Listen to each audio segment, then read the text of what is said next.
The time and place are true. The story is true. It comes from the first-hand accounts of Alma, chapter 2 in the Book of Mormon. At the time of harvest in 87 BC, just at sunrise on the hill Amnihu, on the east side of the river Sidon, the Nephite and Amlisite armies had gathered at the appointed time and place to make war over the critical question of who would control the government. Alma, the chief judge of the free government of the Nephites, and Amlisi, the newly anointed king of the Amlisites, had agreed to fight. This was a civil war where combatants had come from within the boundaries of those lands whose capital city was Zarahemla. Like most civil wars, this battle would prove to be very bloody. This was the battle for Zarahemla and would last a day, a night, and a day. It would be a battle for thousands of square miles that would be fought in a very small place.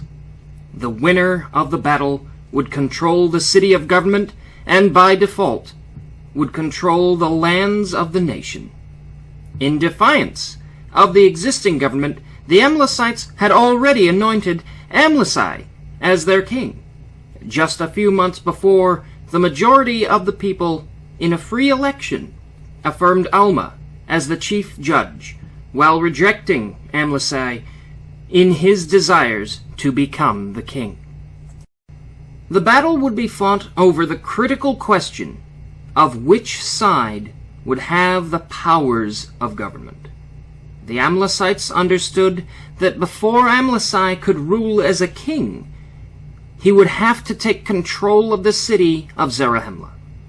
The Nephites understood if the free citizens wanted to retain the voice of the people to choose their leaders, they would have to successfully defend that great city of Zarahemla. The capital city was just across the river from the hill Amnihu, on the west side of Sidon. Each battle has specific terrain. For example, the Volga River played an essential part in the Battle of Stalingrad. The cliffs of Omaha Beach had an important role in how the Americans directed their forces on D-Day. The walls of Jerusalem were critical to the Romans and the Jews on that fateful day when Herod's temple was destroyed. The terrain often defines the battle. Once the battle is over, there is only one place in the world where the history of that battle can be told. It is on the battlefield where a war is lost or won. It is in the heat of battle where leaders must command and control their forces by completely focusing on the destruction of the opposing side. The objective of a battle, regardless of time and place, is to close in and destroy the enemy. Because the terrain has such an impact on the engagement of forces, the place of conflict gives the name to the battle. All battles have specific dates and places. Chapter 2 of the Book of Alma gives as much information for the Battle of Zarahemla as we have for some of the great battles of ancient history. In this chapter, there are many details. The battle takes place over a period of 36 hours. On the first day, there was a civil war between opposing sides on the east side of the river Sidon. The engagement on the first day was fierce. There were 12,532 men killed on one side. On the other side, there were 6,560 killed. The casualties on the first day were more than the number of men who died in the Battle of Gettysburg. The total number of combatants in the Battle of Zarahemla was likely more than 65,000. The second day involved Lamanites who came from the west. An important part of the battle was the crossing of the river Sidon. The city of Zarahemla was on the west side of the river Sidon. All these details are taken from the original record kept by Alma, who was the commander of the Nephite forces. The details are so clear. The terrain is so clear. There is no other place in the world where the Battle of Zarahemla in 87 BC could have taken place than in that place that is identified on the map of the battlefield. Zarahemla's location is the key that opens the physical truth of the Book of Mormon. The Battle of Zarahemla is limited in space and time. The battlefield has a space of 8 miles by 8 miles. The first day of battle was on the east side of the river Sidon, and the second day on the west side. There is no other battle in the Book of Mormon that has more detail. The exactness of the account makes it possible to plot it on a map. The pivot point is where the Valley of Gideon ends on the east bank of the river Sidon. This is where both armies crossed the river. The Amlisite army crossed in the evening of the first day, and the Nephite army crossed in the morning of the second. The terrain for the Valley of Gideon is clear. The September 1837 survey of Robert E. Lee shows the place where an army can walk across the river. This is the point where an ancient account of Alma ties into the modern maps of the United States. Alma would say that God was with his army when he took them across the river Sidon on the morning of the battle's second day. The details for the Battle of Zarahemla, as described by Alma, help us find the location of North America's largest ancient city. The lay of the land is of great significance for the tactics used in the battle. Once the battle is over, there is only one place in the world where the history of that battle can be told. It is on the battlefield where the war is lost or won. It is in the heat of battle where leaders must command and control their forces by completely focusing on the destruction of the opposing side. The objectives of a battle, regardless of time and place, is to close in and to destroy the enemy. The terrain has an impact on the engagement and movement of forces. Alma gave as much information for the Battle of Zarahemla as we have for many of the great battles in ancient history. On the morning of the first day, the armies took to their positions.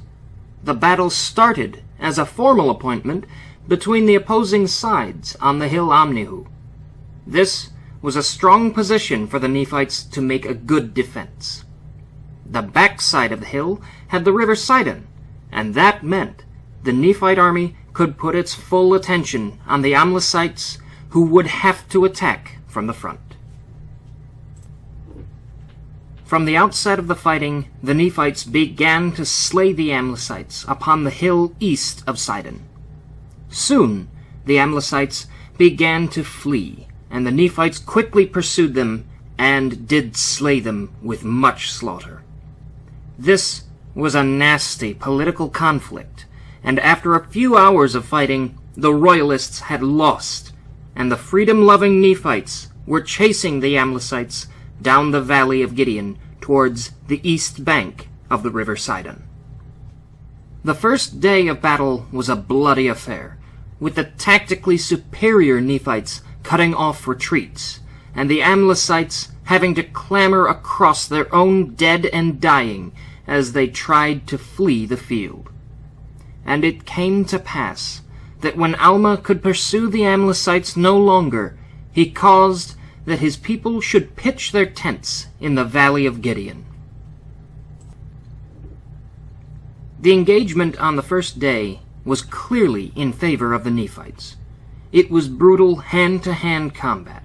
Death came from the stabbing of swords, the slashing of scimitars, the casting of arrows, with stones and with slings, and all manner of weapons of war of every kind.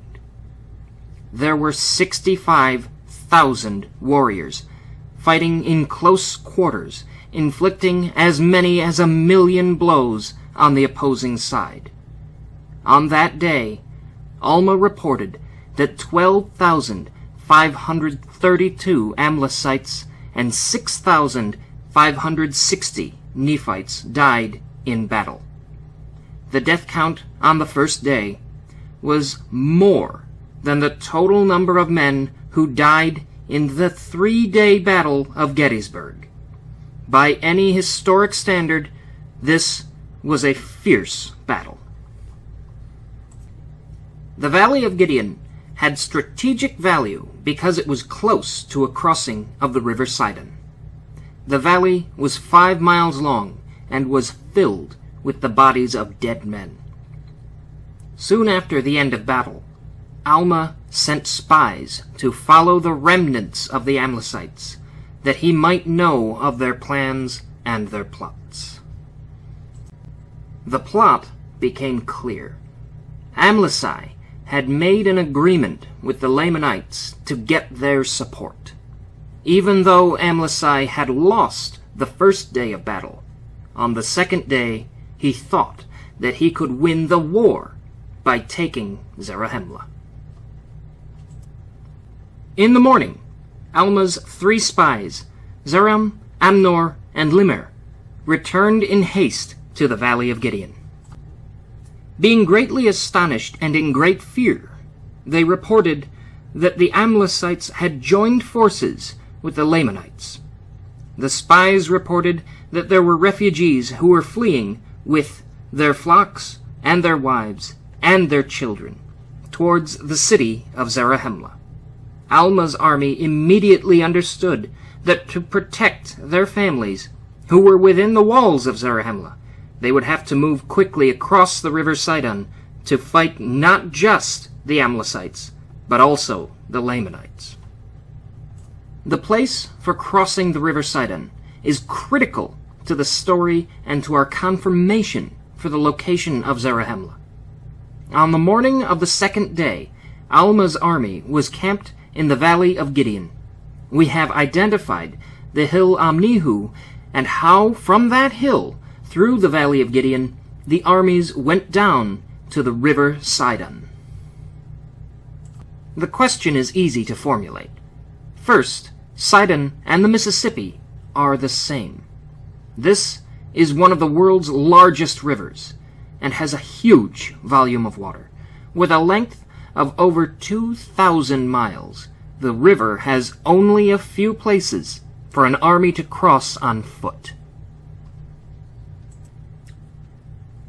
From the Valley of Gideon, downriver about 4 miles, is a river crossing that Robert E. Lee identified in his 1837 Des Moines Rapids survey. At river mile 369.5, there is a place of crossing where a horizontal limestone ledge is on the river's bottom. The limestone is nearly flat in its formation and goes across the width of the river. The crossing is in the Keokuk Gorge, where the river has the hard rock path that was well known to both the Nephites and Amlisites. At the time of crossing, the movement of armies on the west was treading down the grain in the fields. It was the time of harvest, and the water flow of the Sidon River was at its annual low point, making the crossing even more accessible to the warriors.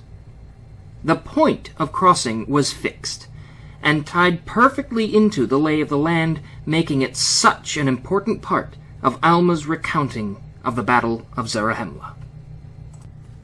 On the morning of the second day, there were 4 groups of people who were in motion. First, Alma's army was crossing the river Sidon in order to help with the defense of Zarahemla on the west side.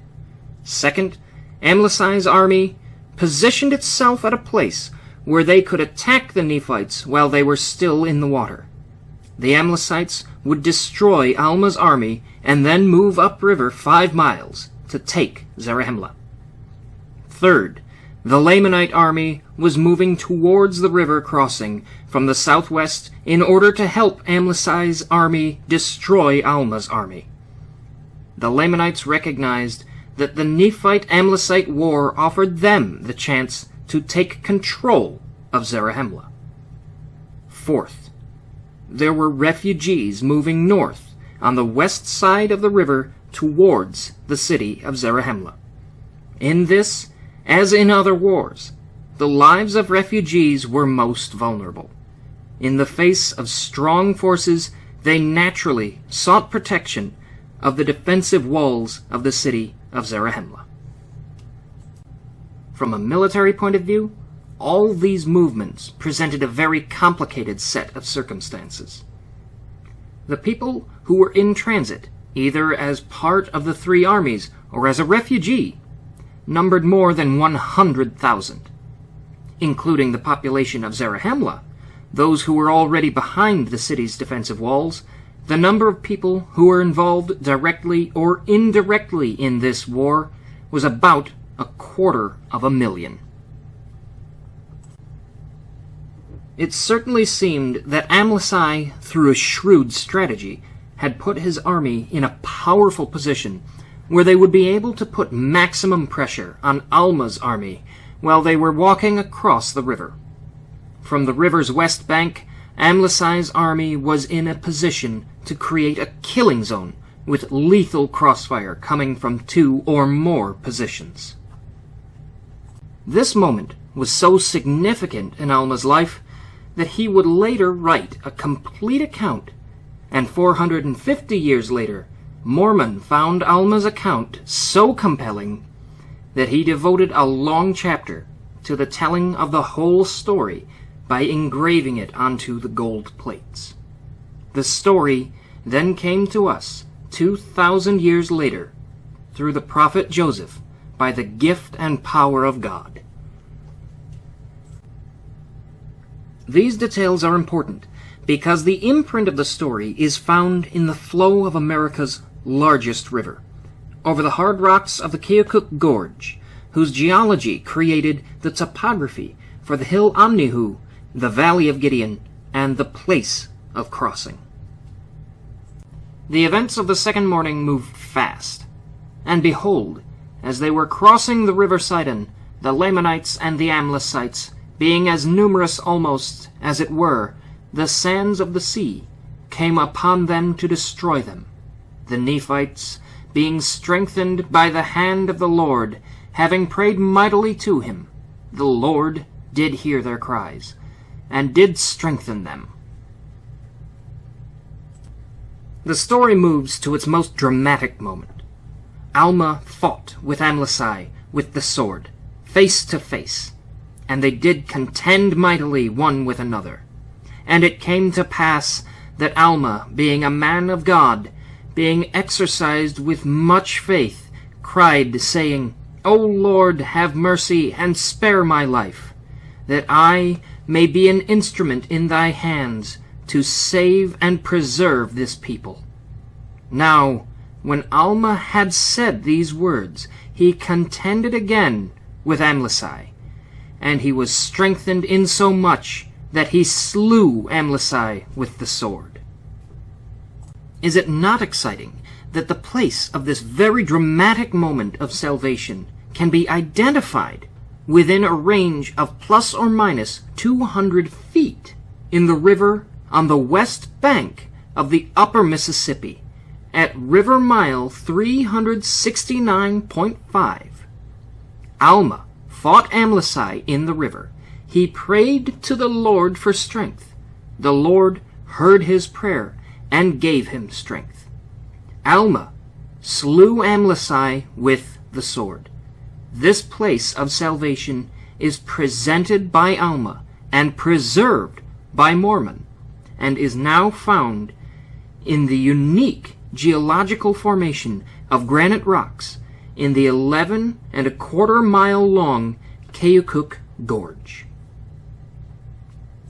The rock formations allow us to orient the geography of Zarahemla to the place that God revealed in March of 1841 to Joseph Smith in section 125 of the Doctrine and Covenants. The Battle of Zarahemla ended in favor of the Nephites. Alma slew Amlisi with the sword, and he also contended with the king of the Lamanites and his guards. Then they cleared the ground on the west bank to finish the battle, that thereby his people might have room to cross and contend with the Lamanites and the Amlisites on the west side of the river Sidon. And it came to pass that when they had all crossed the river Sidon, that the Lamanites and Amlisites began to flee before them. And they fled before the Nephites towards the wilderness, which was west and north, away beyond the borders of the land. Yea, they were met on every hand, and slain and driven, until they reached the wilderness, which was called Hermounts. And it was that part of the wilderness which was infested by wild and ravenous beasts. This video clip is an integration of Alma chapter 2 to the lay of the land and the flow of the river as they were established by the geological formations that are associated with the Keokuk Gorge.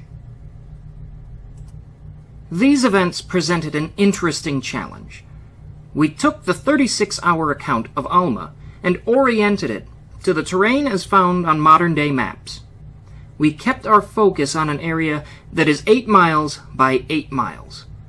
We found a location for Hill Omniu, and from there went down the Valley of Gideon to the river Sidon, and from there to the place for walking across the river. At each point, we had exact coordinates found on the grids of modern maps. Suddenly, the whole area became an artifact. We marveled that the details for a 2,000-year-old account were found in the imprint of the hard rocks of the 11.25-mile gorge that forms the Des Moines Rapids.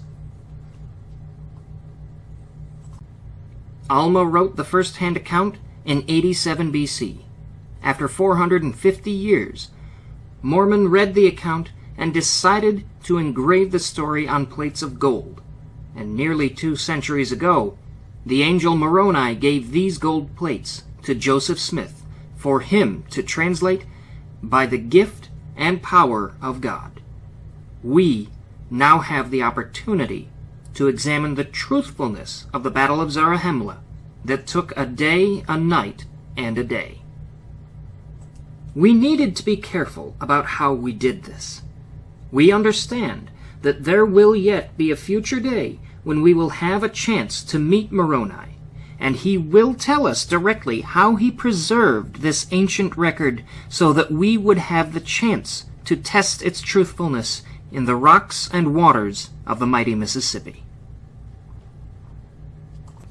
If it matters to God, it should matter to us. God is very careful with time and space.